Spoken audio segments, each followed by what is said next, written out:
go, oh, we've got to wash the bed sheets. Oh, we've got to hoover the floor. Oh, let's take the bins out, you know, when we're both dressed in like hoodies and joggers and we both look like shit. I just don't think that's what a relationship should be about. I think that's how people become friends and more like housemates, and it kills the romance and the sex appeal that you initially brought each other together for.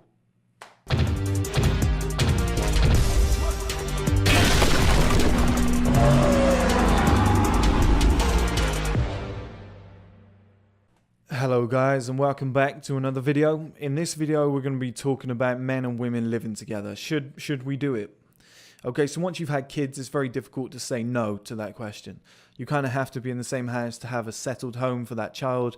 And then it's very difficult because it almost feels like a divorce where do you want to have him on weekends, you know, or her on weekends?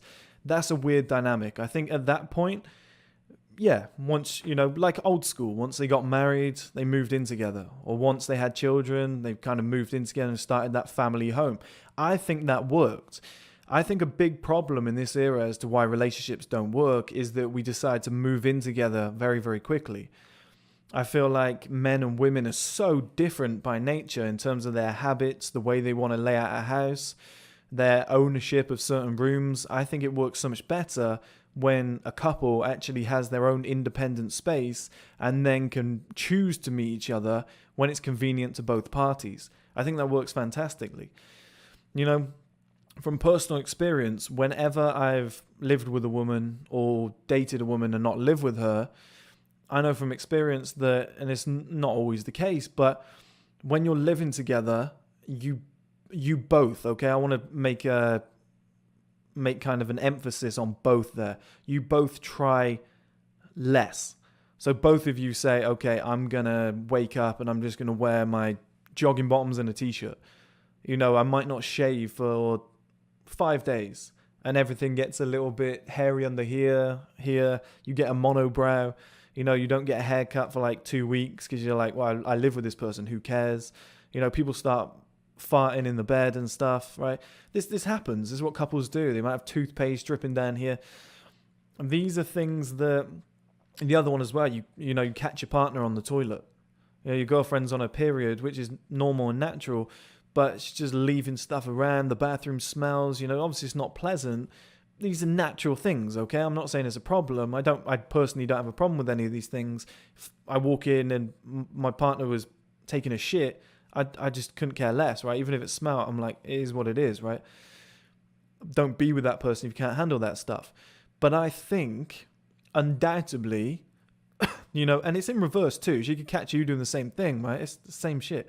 But undoubtedly, it destroys an element of the romance. Because when you're dating each other but you live in separate places, well, you have two different destinations to go to. So it keeps it fun, it keeps it lively. You know, should we go back to yours? Should we go back to mine? There's different locations, and it almost feels like a dating scenario every single time. So even like a Netflix and chill type of night feels like a date. So here's what happens, okay? It gets to like the Wednesday, you arrange, okay, we're going to meet on the Saturday. Okay, nice. On the Thursday, maybe the girl's going and getting her hair done. Maybe she's sleeping better. You know, she's like, I want to get a couple early nights. The guy's thinking the same. The guy doesn't masturbate for like 3 days. He's like, I want to be ready for this. Okay. He's in the gym twice as hard as usual. He goes and gets a haircut on the Friday. She's getting her nails and whatever done. She's getting a facial. You know, on Friday night, they both have a fantastic sleep or something. And then on the Saturday, wake up, you know, maybe he has an early gym session and gets a nice pump going. Maybe she does the same with her lower body, looks great. You know, but both of them been eating clean all week, so they want to make a great first impression, not first impression, but like a good impression when they haven't seen each other for a week or whatever. Both people are excited to see each other.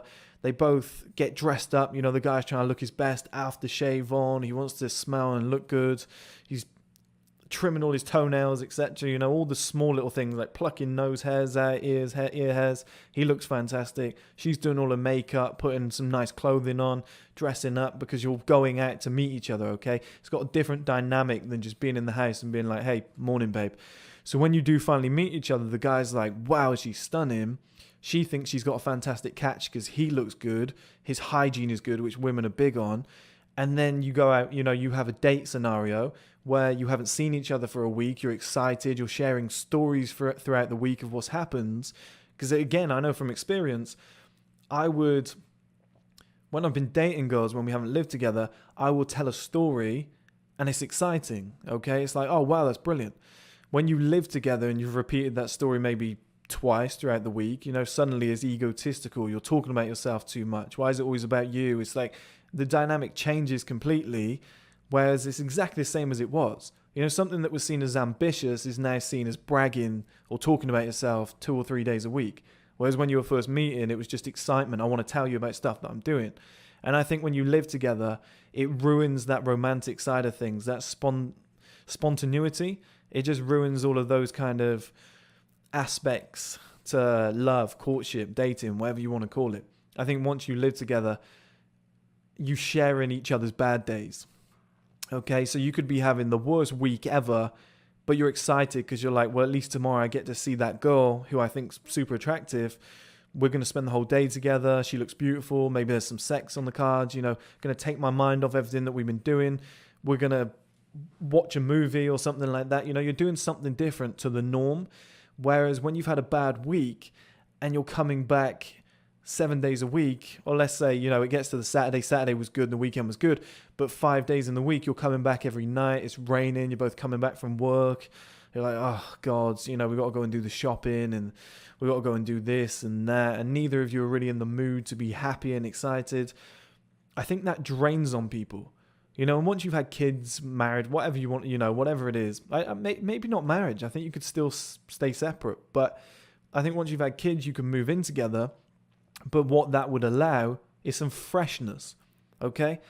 So many people might meet at let's say 25. By 26, they've moved in and they're living together. By 32, they have their first child, and then they're still living together. I just don't think there's any need for that first 6 years before the child, or 7 years before the child, 6 years before the child, to be living together. Because I think you end up killing the romance, then having a child, and then what children do, they kill it even more. And I just think it's like the final nail in the coffin. Whereas if you'd never lived together and then you have a child and you all move in and you're like, oh, this is going to be great, the first 5-6 years of that is going to be like a honeymoon period. It's going to be fantastic, okay? It's going to be more fun than you've ever had in your life because you're not used to it. I just think it adds an element of variety, like I said, spontaneity. I just think you'd really appreciate that moving in and starting the family life rather than just weighing on each other for 6 or 7 years. First of all, renting a house together and then saying, okay, let's go and get a mortgage and have kids and whatnot, and then doing the same thing over and over again.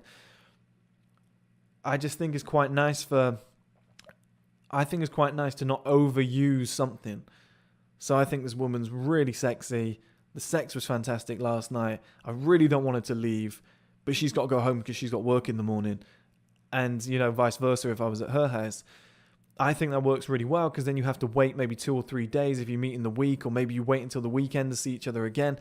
I just think that keeps that kind of school-like, youthful, young love element in a relationship. And you guys know me. I don't actually believe in relationships in that sense, but I'm always trying to find solutions to certain things.